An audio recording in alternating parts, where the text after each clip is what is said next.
And this is what God does. It's what God does with I can't, but I'm willing.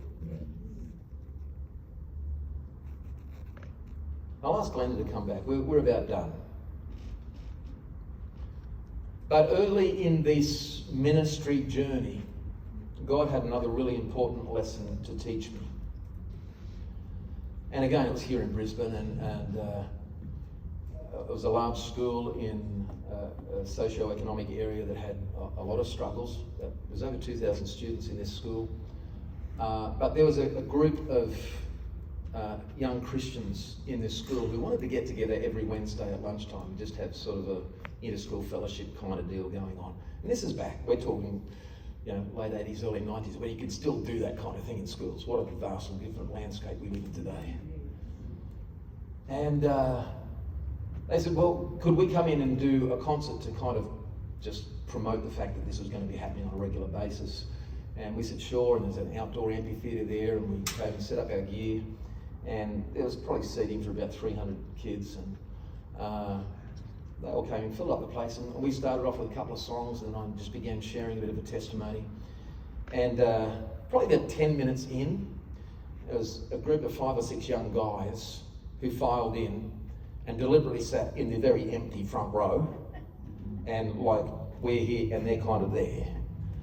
And they were there to do everything they could to disrupt what we were doing, to distract and take the attention away from us and onto them. And by the end of our time, I gave the win to them. They did a really, really good job. In fact, I was getting so angry, and the more determined and louder we got, the more determined and loud they got. And by the end of it, it's like, that's cool, you guys won, I'll concede. And threw our gear back in the van, and I'm driving home, and honestly, absolute stink attitude, going, God, what a waste of time that was.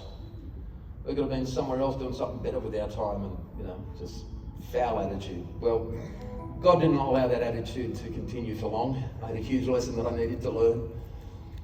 And about 2 weeks later, I got a phone call from a young guy. He phoned and he said, Peter, I've just got your phone number, and I just wanted to phone you and thank you for the impact that you've actually had in my girlfriend's life. And I said, oh, cool, how's that? And he said, a couple of weeks ago you came to her school, and he mentioned the name of the school, and I said, oh, I remember that. That was a real hoot. And he said, one thing you may not know is that that afternoon, after you shared, my girlfriend gave her heart to the Lord. And man, I felt about this big. And I was like fully repenting right there in the moment, just thinking, oh God, I'm so sorry that I doubted you. And I gauged what was happening based on the behaviour of 5 or 6 disruptive kids down the front. And what I didn't see is that God, by His Holy Spirit, was simply bypassing them and speaking straight to the heart of a young girl that needed to hear what we had to say. And can I encourage you? We live in times where the voice and the message of the church is going to become increasingly marginalised. In some sectors, increasingly unpopular. Because people don't like absolutes, they don't like truth. Everything's relative, it's my truth. And we're called to be faithful in season and out of season. Faithful when there is a responsiveness to the truth and the power of our message.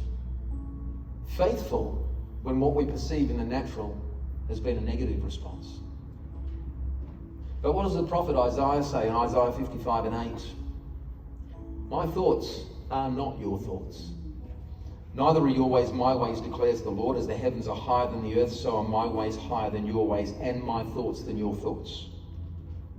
As the rain and the snow come down from heaven and do not return to it without watering the earth and making it bud and flourish, so that it yields seed for the sower and bread for the eater, so is my word that goes out from my mouth. It will not return to me empty, but will accomplish what I desire and achieve the purpose for which I sent it. Amen. Faithful in season and out of season. Amen. Because God will continue to build His church.